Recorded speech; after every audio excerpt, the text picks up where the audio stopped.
In the DevOps Handbook, there's a dirty little secret. It kind of blew my mind. Every single person at an organization can be a change agent. Every single person can help an organization change its culture. You've heard it, I've heard it. We've all heard the idea that, well, we don't do that way. We do it this way. We've always done it this way. 20 years ago, people were much more interested in how can we do this better? Yep. And now they're not as interested, they're not as invested. I partially think that that's because the risk of investing that time into learning something for this company is not repaid in any way. Welcome everyone, this is Michael with Performant Professional. I am Chris McNabb. I'm Louis Puster. Hi, so we're here to talk today in episode 9547 about, wait, I'm just making up episode numbers at this point. People are like, 9,000 episodes, where are those at? You don't see those on YouTube. Well, you have to join our membership. Oh, we have a membership now? Yeah, sure. So, oh, okay. Yeah. Like, is it like platinum, gold, electrum, kind of whatever? Yeah, it's a YouTube subscription membership thing that also is on like Patreon and only thing. Coffee and Wow, you guys are creating a lot of work for me. You know that. Yeah. Yeah, I know. Okay, so, awesome. Okay, moving on. All right, so our topic today is, most people may not be aware, I certainly wasn't until Louis actually pointed it out to me, is that, there are a couple of seminal books that revolve around DevOps. So the topic today is DevOps, but there's a particular thing around DevOps, because we've already kind of talked about DevOps to a certain degree. But there are several books like the Phoenix Project, the Unicorn Project, Accelerate, right? And then there's one called the DevOps Handbook. And in the DevOps Handbook, there's a dirty little secret. And this was revealed to me by Louis, right? And Louis, do you want to tell the story about how this came about? First, you know what that means, right? It means you didn't finish the book. I did actually finish the book. Because it's at the end of the book. I don't know if I remember the exact conversation, Michael, but I do remember us talking about the DevOps Handbook and transformations within an organization. Remember, it was at the strip club, and there was like the There was no strip club. there. This was in your office at a certain company we both worked at. And I said to you, well, you know what the dirty secret of the DevOps Handbook is. And you got very excited like you do. I'm going to do an impression. Yeah. That's not you. That's accurate. That's me. And I said, the dirty secret is in the last few pages of the book. Michael, do you want to read it? I have it in front of me. So I want to read it, right? Because I think it kind of blew my mind. Because I had a copy of the book actually, and I was like, okay. Yeah, and you flipped over to it. Yeah. And so this actually comes in the section that's in the call to action, which is basically the conclusion of the DevOps Handbook, right? And boy, I gotta tell you, this is the danger of reading something like right before you go to bed. I think maybe I kind of missed this, right? There's a paragraph in here. I'm going to read it word for word. Finally, since you've made it this far, we have a dirty secret to reveal. In many of our case studies, and I'm going to divert for a second, like the ones that were in the book, right? There were many case studies. Mm-hmm. Following the achievement of the breakthrough results that were presented, many of the change agents were promoted. But in some cases, there was later a change of leadership, which resulted in many of the people involved leaving, accompanied immediately by a rolling back of the organizational changes they had created. And so what's interesting is that they go on to say that the importance of this significant dirty little secret about the minute the change agents were removed from the conversation, that the changes will roll back, is that they don't want you to be cynical about it. They want to know up front that they had a high chance of failure in doing these changes, and they did it anyway, and they inspired the rest of us by showing basically what could be done. And innovation is impossible without risk-taking, and you probably managed to upset at least a few people. You're probably not trying hard enough if you haven't upset, basically, people. And so the idea, right, don't, in a sense, and he has a quote from Jesse Robbins, don't fight stupid, just make more awesome, right? And so they go on to say the DevOps benefits us all, product owners, customers, and the idea is to bring joy back to developing great products with fewer death marches, something we just talked about in the last episode. Enables humane work conditions with fewer weekends, missed holidays with our loved ones, enables teams to work together to survive, learn, thrive, delight our customers, and help our organizations to succeed. So let's talk about this, because I think this is something that gets missed a lot. I missed it. Right? I read it, but I forgot it too. So I'm giving you a hard time, but I forgot it too. I didn't forget it. Stuck in my mind when I read it. Yes, we know. Yeah. We're glad to keep reminding people about it. Yeah. So, And we're glad you did. yeah, super glad. I just want to say also that if my memory may be off, but the DevOps Handbook came off in 2014, 2015, 2016, like the middle of the 2010s, right? Yep. Because I remember Accelerate came out, and then the Unicorn project came out. And so those were definitely the tail end of that. So what is the significance of one that they put it at the end of the book, which I think honestly was the right thing to do? Because if it had started in the beginning, it would have undermined, we would have immediately been like, oh, this failed. Yeah. Much like our previous episode around conversations around Agile, it's like, it fails. Even though it's an infinite game, it's a continuous process, it's a philosophy, it's a battle cry, which, by the way, in and of itself was contentious even when we had our episode on DevOps. People are like, we talked about like the DevOps engineer. Really? Right. Yeah. That's the thing we're going to do? Sure. If they're not embracing that philosophy. I guess my point to that is that the dirty little secret of the DevOps handbooks highlights that if you roll back people in the key positions who are implementing change, it undoes the change, right? So the question becomes then, how do you maintain sustainable change in an organization? Because churn is inevitable, right? People get promoted to the limits and even beyond the limits of their capabilities, right? Today's market, and I am the worst example of this, far more than the two of you, right? Is that I probably change jobs every 18 months, even outside of contracts. Like if I'm working, like I'm running a business, right? At a minimum, every 18 months. Matter of fact, my current engagement of 3 is almost at 3 years come March. I'm at 2.5 years now. That's the longest I've been anywhere in my entire career. So how do you create and sustain change that is palatable, sustainable, evolves in this climate where people are constantly changing, right? Because I'm just one person in part of a group organization. How does it stay sustainable? How does it stay connected? How does it stay? And is this in part of the problem that we were running into with the Agile implementations? Is that there's too much change? I don't know if there's too much change as much as it is that the change has to be like a culture change, and the culture comes from the top. And so if the leadership of the company hasn't fully embraced this culture change, then it's not going to stay. And even if they are embracing, they're like, oh yeah, great, I'm seeing great results. All it takes is one little shift for them to go back to what they know and what they were taught, because like you've been business school. Did they teach anything about, Agile methodology or philosophy? And that's how you run a business? No. Yeah.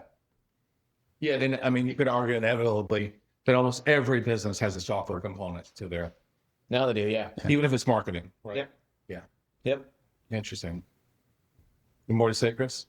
This is tricky because what this implies, the DevOps Handbook's the secret here, what it implies is that when you have a change agent in place and they're allowed to operate and they're given the ability to help put their mark on a culture, process, an organization, Right. that change is possible. Mm-hmm. But if the organization, even if it changes, even if it's successful in its change, unless more people pick up the torch to become agents for that thing, to champion it, that when that one key person leaves, people resort to bad habits. They resort to what's easy instead of what's good, right? So I think that's really the fundamental problem. Was that a Harry Potter quote that you just made? I don't know. Possibly. Keep going. Easy versus good. Yeah. But I mean, anything that is worth doing is sometimes hard, and you have to push through Right. the hard thing in order to get to the good part. But there's only one champion, and there's only one person that's, especially from a leader perspective, trumpeting this is the way we do things. Then things it's easy to fall apart, especially if that person leaves and then the other leaders are pressing on people, which is exactly what Chris was talking about. I mean, I know somebody who used to work at GitLab, and the culture at GitLab, I don't know, since they're going public, I don't know if this has changed, but I do know that there was a time at GitLab where Sid, who's the CEO and founder of the company, was attending a sales organization. It was an internal meeting, a sales meeting. And the salespeople were getting up and then just talking about their numbers, and they were celebrating how hard all of them were working, how many hours that they were putting in. And Sid interrupted the presentation, got up on stage and said, "This is not GitLab culture.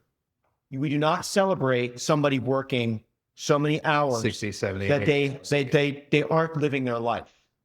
And that's paraphrasing. It's third hand, but still, he understood and reinforced the culture that he wanted within his company. That is good leadership. But I guarantee you that if Sid leaves, and maybe some of the other leaders that believed in his philosophy were to leave, or if even Sid had not been at that meeting, it would have reinforced the behavior that was growing inside the culture of the sales team, right? So this is the slippery slope that as your business becomes more than 3 people, you have to start as a leader enforcing the culture that you want it to be. Interesting. And so with the DevOps Handbook, it's obvious that in all those cases where it failed, there was a champion that had enough authorization and enough power within the organization that they were able to champion that culture change. Yeah. But when they were gone, no one was willing to pick up that torch, or they were overridden, or people who never saw the value, never bought in, undermined it, got rid of it. Yeah. And so, and to go back to the second point of the podcast, the thing that you asked about, how is it relevant to you? Every single person at an organization can be a change agent. Every single person can help an organization change its culture. How is that relevant to you? If somebody picks up the torch for something like DevOps or an Agile transformation, and you get on board with it, you don't just let it go when that person leaves. So you have to keep striving. Because like the Phoenix Project and the Unicorn Project highlight the significance of both an individual contributor and a leader in many cases, one of them carrying the torch and in a sense winning hearts and minds with others, sympathetic, not even aligned folks, and making change that gets results that then gains significance and context as a result. We have to have both. For it to be successful, we have to have both. Yeah. Because I mean, if it's impactful, it's like I heard there's a musician here in Atlanta, and he was talking about like meditation, like people were like poo-pooing meditation or whatever, right? Which, you know, ins and outs. And he goes, you know what? I really just can't argue with the results I've gotten. Like I can't argue with the benefits I've gotten by doing meditation. And so like, you just really can't argue with results. And I think somewhere that's applicable where it's like, okay, I hear you. If we make discrete enough changes that are significant in impact, deliver value, alignment, right content, all that stuff, and then the next thing you know, I think it gets adopted. But to your point about change agents, though, Louis, right? And Chris, I know you're going to say something. Is that why is it? It seems like most cultures resist change, and we talk about cultures. Let's talk about the leaders in that context of the cultures. There's this resistance to change, and I've been the guy, by the way. We were all working at a company at one point in time. We had an outage. Chris, I don't think you were online at that point. We had an outage, and we were having this mysterious outage for our product. It was happening about once every couple days. And we were down for an hour, and they instantly would just rotate over to another data center. And I was talking to the network guy, and I said, look, because I'm on these calls and I'm just listening, like I'm staying out of their way, right? Do we know what the root cause is? No, we don't have enough information. Well, what do we need to do to get more information? Well, we would need to let the outage run and turn on logging. Okay. Well, we should do that. So we did that, and the network guy in the middle of the outage suddenly forced it over to the data center after I told him explicitly not to roll it over. Let's turn on logging and see what's going on. Because it was the 5th outage we had had in about 10 days. And I remember, you know, obviously like wanting to have a private conversation, not a public conversation. I was like, hey, can I talk to you afterwards? Because we never got to root cause analysis because we kept flipping the fix and never figuring out why the outage was happening to begin with. And I remember pulling him aside and saying, hey, like, I just want you to know, this isn't about command and control. I'm not upset. My ego is not involved in this. I want you to know that without more information, we can't get to the root cause. And culturally, we always get to a root cause if we can. Always. Because we want to improve. And I remember saying, do you realize this costs us thousands of dollars per minute when we're down? And I was like, I got you. I totally got you. And your job, from my perspective, is you do great work at a tactical level. My job is to help at the strategic level. We've had 5 outages, right? Another 5 minutes is not going to hurt us as much as another hour-long outage. Yeah. But, and I wasn't about making that guy wrong. He did the right thing. He rolled it over. That was actually the right tactical call. But without that cultural value of we are constantly seeking on how to continuously improve, we always try and find the reasons if we can. Sometimes it's not always possible with complex systems, but we try to do the best we can to find the root causes, and we fix them, because when we fail again, I want to fail differently than the way that we failed before, because we're going to fail. I just want to fail differently. And when we had that conversation, I remember he looked at me and he said, I don't think that we can do that. I don't think that we as a company can do that. And the response was, and I said, why? And he goes, the response is, well, because we've never done it before. We've never done it before. We've always wanted that. How could we possibly do it now? And I don't want to say his name, but I was kind of like, right now, like right now. Yep. Right here at the next outage, which is going to happen. We know it is because it's happened 5 times before. We can do it differently. And by the way, it took us one more outage to get the logs. By the way, it was a bad switch. We kept flipping over to the bad switch. Anyway, we figured it out, right? It was pretty quick. And so, but it's funny how many times I had to repeat that same value in the organization before they would believe me. Yeah, but if you had stopped being there, right? And My like in the point. instance Yes. of the DevOps Handbook, once you leave, that network guy is going to make the decision he made before. Yep. Unless he becomes a believer, unless he becomes a proponent of the strategy that you were trying to put in place, he has to change the way he's thinking. You can change the way that people behave because you put a process on them. Right. You give them a method to change. Which is usually what's advocated, right? But if they don't become a believer in the underpinning philosophy, then it falls apart. So it's funny because we're almost back to our previous episode around the Agile piece, around understanding the philosophy, the spirit, and the outcome-driven purpose of it versus the strictures of the behavior, right? Or the context. The context, right? Yeah. Yeah. All back to the same thing. And what's fascinating is in that particular context, that situation, I never won that guy over to continue, like to the idea of continuous improvement. Yeah. What's funny though is that I got 3 other people on his team, even people, by the way, who later left the company and then called me back and said, hey, by the way, I just want you to know, Michael, that the fact that you were espousing this at this company has stuck with me, and I've tried to implement this, going forward, right? And it's so funny because if I had never gotten them phone calls, I would have just assumed that I failed completely to inject this into the organization, right? Unfortunately, I think that subsequently that company went out of business, but regardless, that wasn't my fault. Yeah. So we're back to this though. Change agents. Yeah. Is there a way, because Louis, you alluded to this, is there a way to create sustainable change without a person present? Can an idea be infectious? Is there other structures that can be put into place that actually makes an idea persist beyond the change agent's influence? Is that possible? Have you seen it? My initial thought is no, it's not possible, because people tend to stick with their routine, what they know, the things they've always done. Being a change agent is difficult. Like, changing is difficult.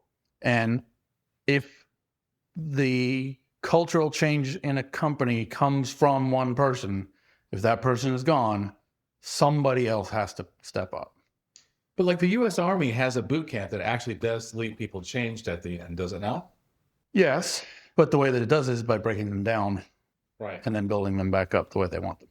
And my question then, does that then make a rule follower or somebody who can actually innovate? Probably a rule follower. Probably, yeah.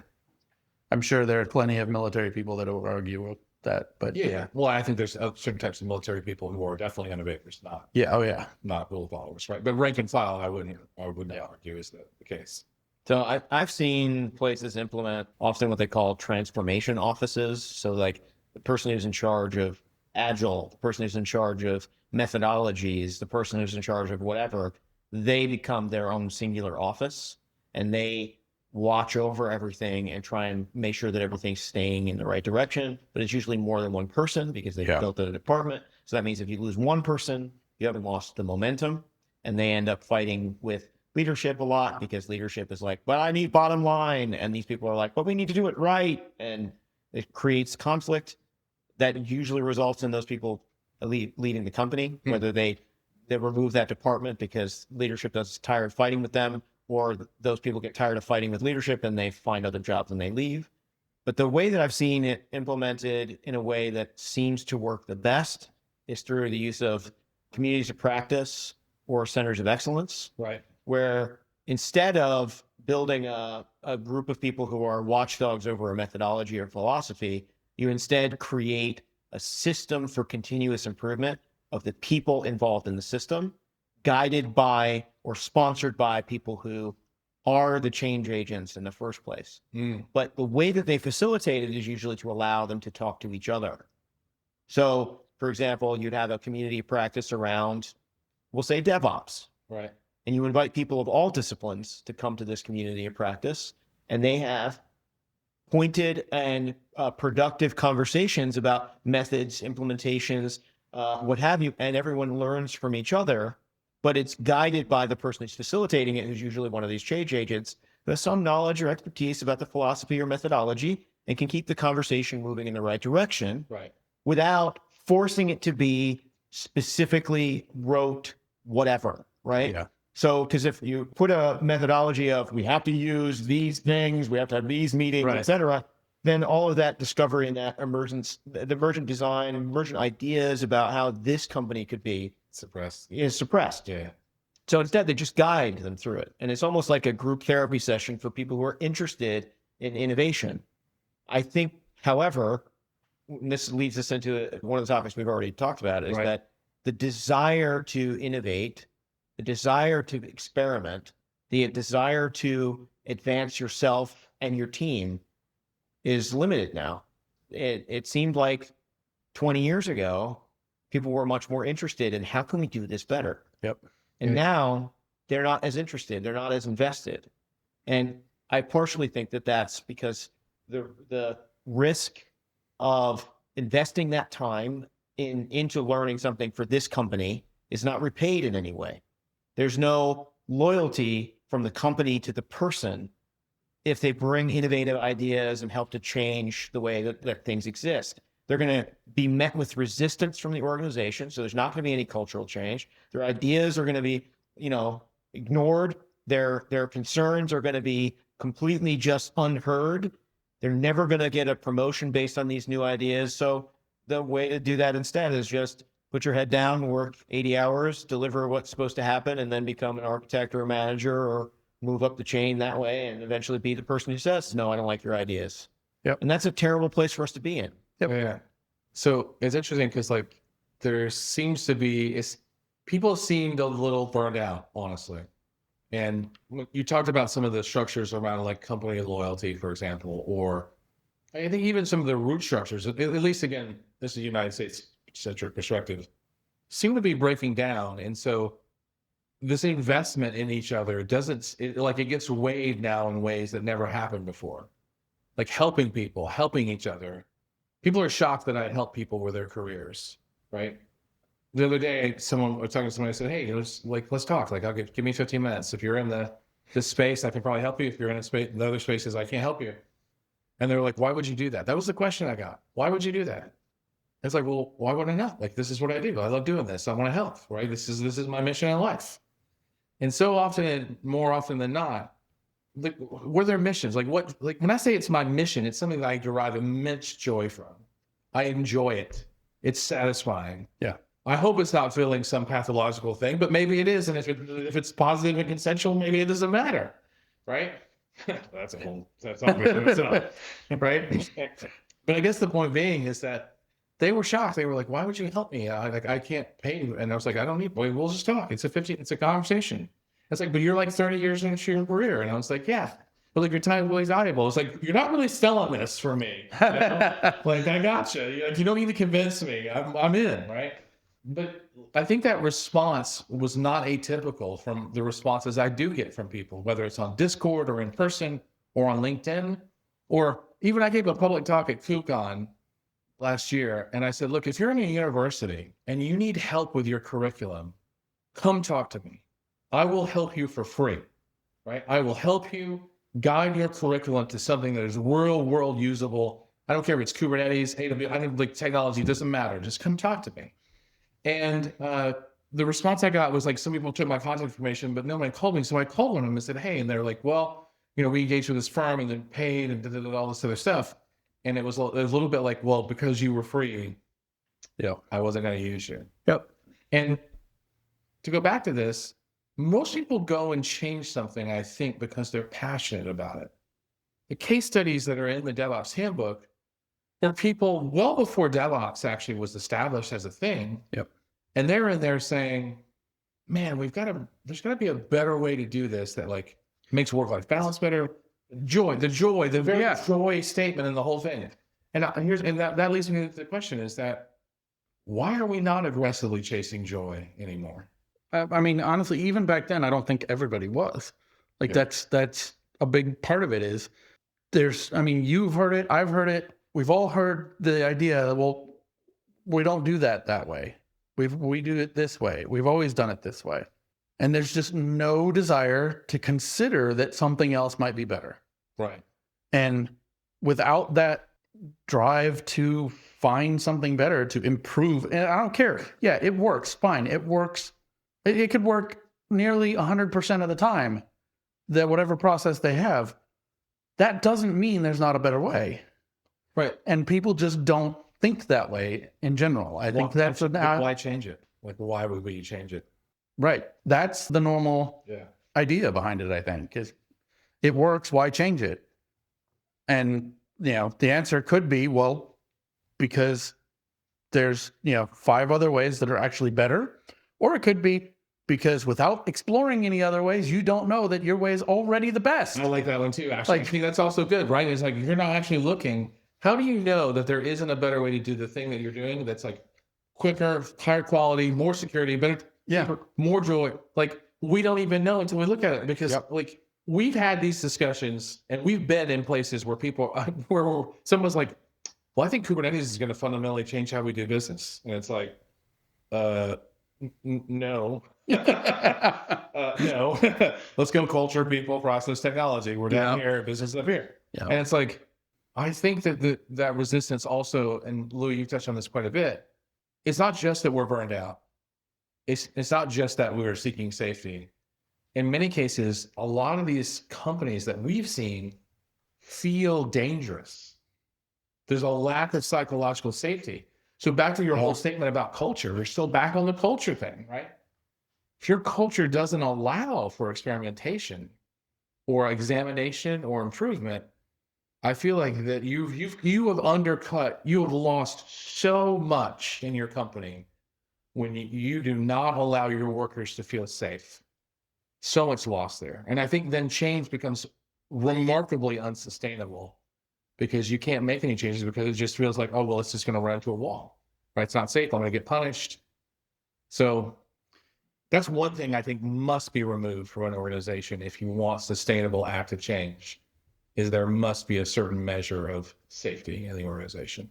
Yeah, you have to root out fear for change to exist. Yeah, it has to be gone, because you're never going to get the good ideas from the people you hire. You can hire the smartest people in the world, but if they're afraid to tell you their ideas, you're never going to be able to harness them. And, the thing about the world we live in, especially working in technology, is that the market changes every single day. The code that is required also changes every single day. I know so many engineers who wrote a piece of code, and then a year later, they went back to refactor their own code and found a better way to do it, and they got excited about it. Yep. We need to be able to harness that level of excitement and energy to think about how we're working together to achieve results. Sports teams do this every season. They change their roster, they change their plays, they change the way that their nutrition works, the way that they're helping their team. they're always looking for a way to get a better edge, even if it's minuscule, over the competition. Yeah. And businesses are doing that too, but they're doing it in a different way. They're doing it by pressing on their employees rather than looking to their employees to help them serve their customers better. Yeah. And I think they're missing a major opportunity by eliminating that from the way that they're working. And, seeing something like the dirty secrets in the DevOps Handbook, that is indicative to me that that's exactly the thinking that we saw. Yeah. That I don't know how this thing works. They came in there and they did all this funky stuff and it caused some results, but I don't understand any of it. I never bothered to understand the change. So now that they're gone, good riddance. We don't have to follow those weird rules anymore. We can go back to what I know. I think that tendency, though, is not just a business thing. Like if you look at some of the great composers or painters of the past, they were not popular while they were alive. A lot of them, a lot of them were outcasts because they were doing this thing that was different. And I think that mentality is just something that part of human nature and something that I don't know if it's some people have the ability or it's just, something that can be fostered as the idea that, no, we can do something different. Like we can look for improvement. We can make a change, experiment, all of that. And this, although I will say that I feel like for tech in particular, that there's so many distractions now. And let me define the circles of distractions. There's so many more tools in the landscape and technologies to know. And AI, by the way, is just added to the distraction. $5. Yeah, there's $5. Right in there. Right. And I say that because I think that's just professionally. How many other distractions do we have now outside of the realm of just professional? So many more avenues of entertainment. I mean, the other day, my 18-year-old walks up to me and goes, Dad, can we just have like one? He's like, didn't we have one platform when I was a kid to watch videos? Wasn't it just Netflix? Can we just go back to Netflix, Dad?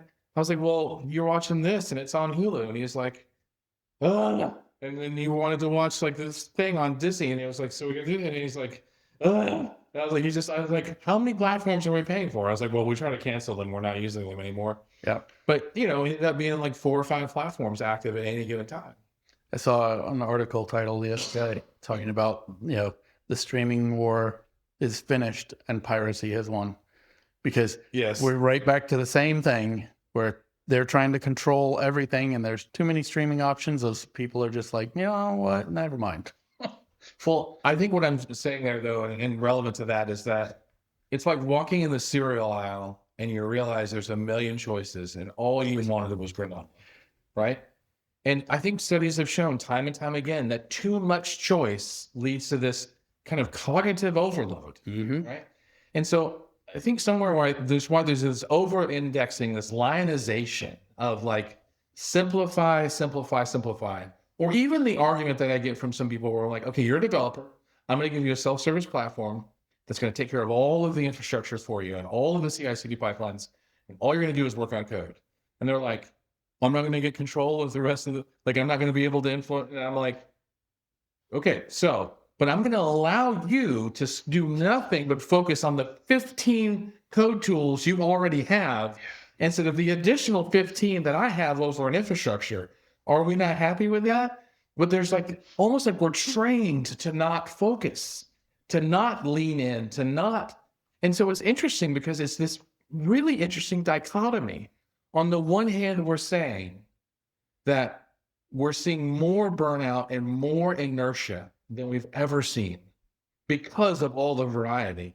And yet the arguments are, how come I don't get to touch and change everything that I want?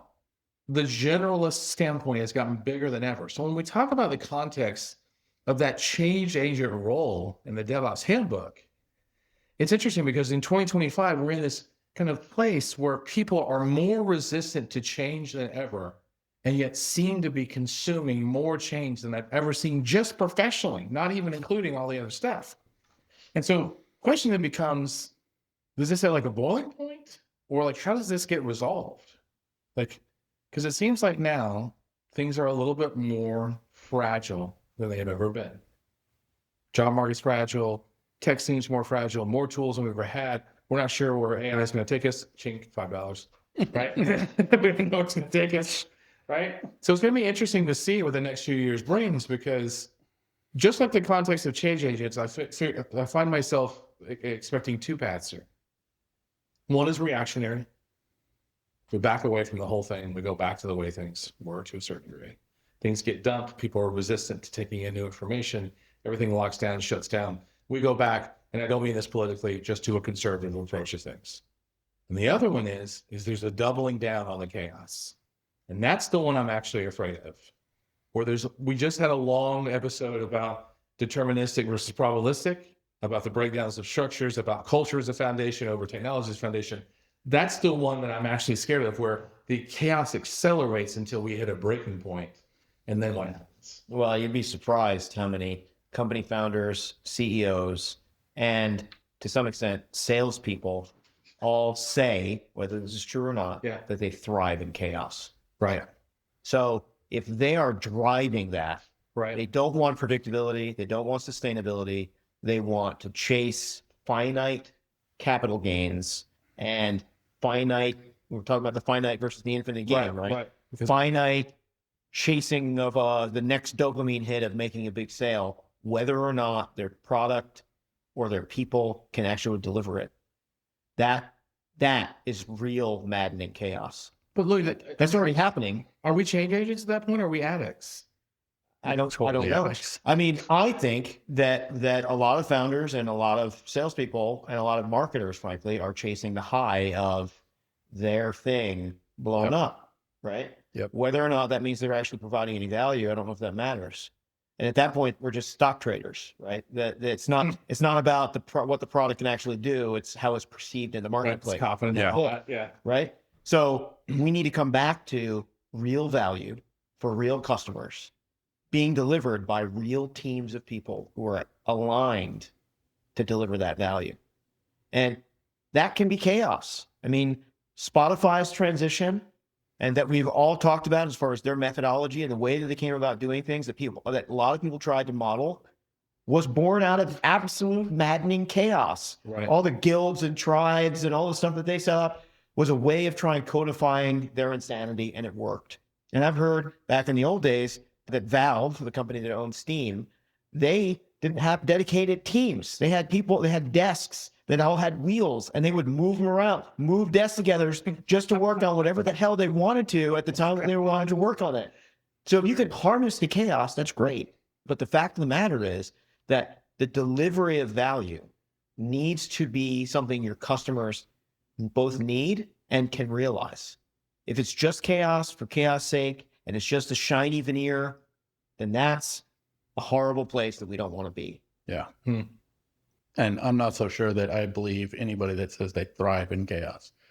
They might be able to get the dopamine hit from it, sure. Take advantage, but opportunity. That doesn't mean they, wouldn't be better served by controlling some of the chaos.